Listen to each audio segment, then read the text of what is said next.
Assalamualaikum warahmatullahi wabarakatuh. Halo semuanya, kembali lagi bertemu saya Wais Alkorni pada perkuliahan Jurnalistik Rules and Ethics. Kali ini saya akan membahas tentang etika pariwara Indonesia. Namun, saya akan memperdalam tentang tata krama dan pemeran iklan. Maka dari itu, teman-teman jangan di skip ya videonya.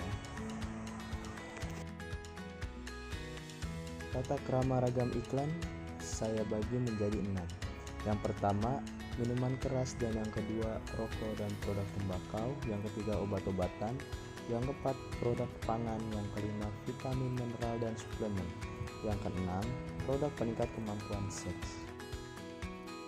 Minuman keras yang tidak diproduksi di Indonesia tidak boleh diiklankan. Minuman keras yang diproduksi di Indonesia hanya boleh diiklankan di media nirmasa. Iklan dimaksud juga wajib memenuhi ketentuan berikut. Yang pertama, tidak memengaruhi atau merangsang khalayak untuk mulai meminum minuman keras.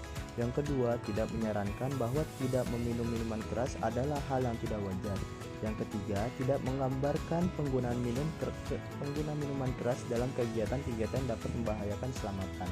Yang keempat, tidak menampilkan ataupun ditujukan terhadap anak di bawah usia 21 tahun dan atau wanita hamil.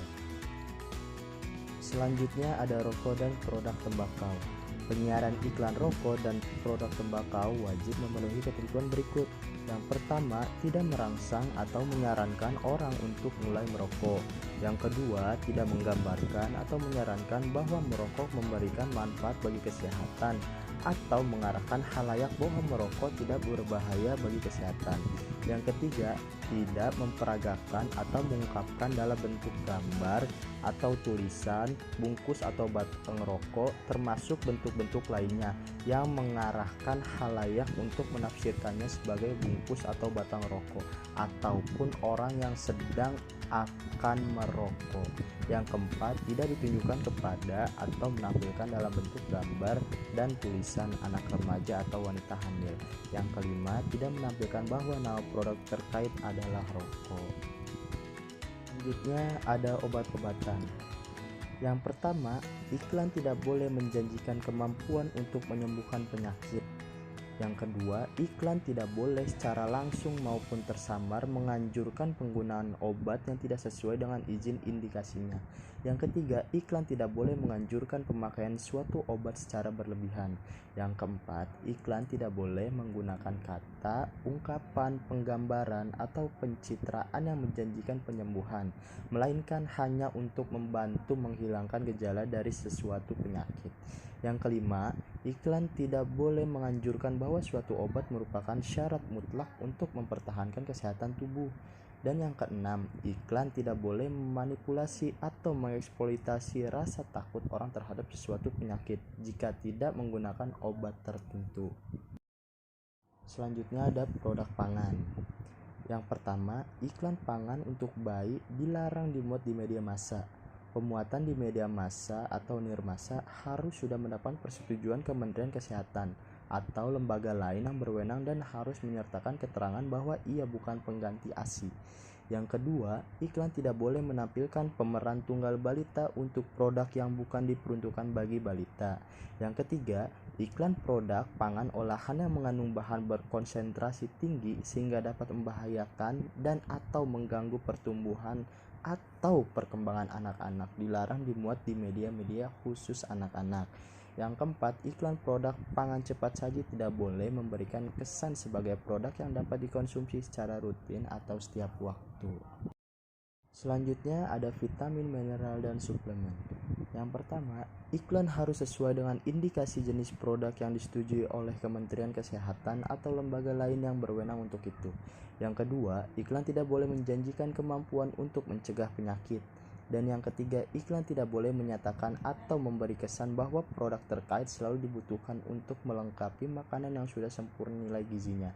Yang keempat, iklan tidak boleh menyatakan atau memberi kesan bahwa penggunaan produk terkait adalah mutlak bagi semua orang, ataupun memberikan kesan bahwa ia adalah obat.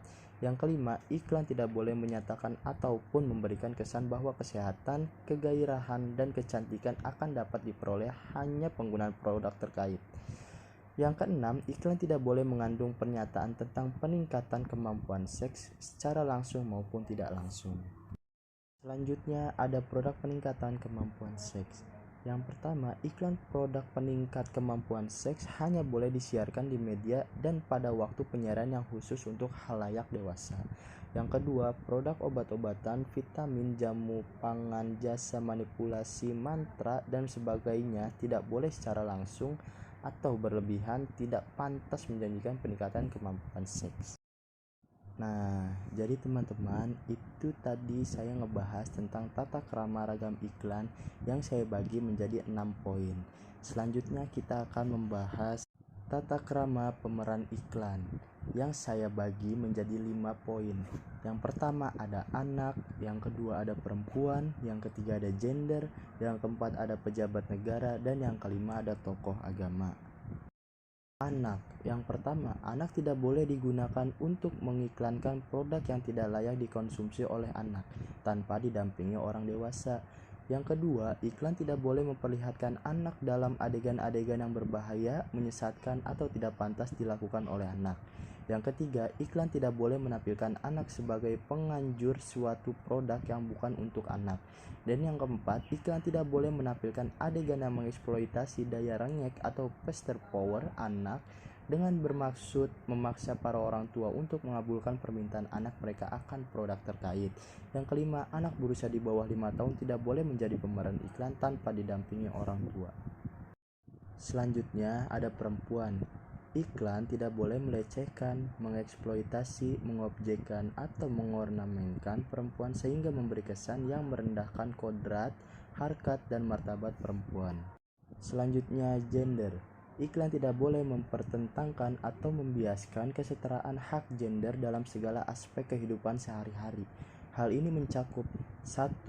Kewenangan bahwa pria dan wanita memiliki kewenangan yang setara. Yang kedua, pengambilan keputusan bahwa pria dan wanita memiliki kemampuan yang setara dalam mengambil keputusan. Yang ketiga, seksualitas bahwa baik pria maupun wanita tidak boleh dieksploitasi secara seksual. Yang keempat, kekerasan dan pengendalian bahwa tidak boleh terdapat penggambaran kekerasan dan mengendalikan oleh pria terhadap wanita ataupun sebaliknya oleh wanita terhadap pria.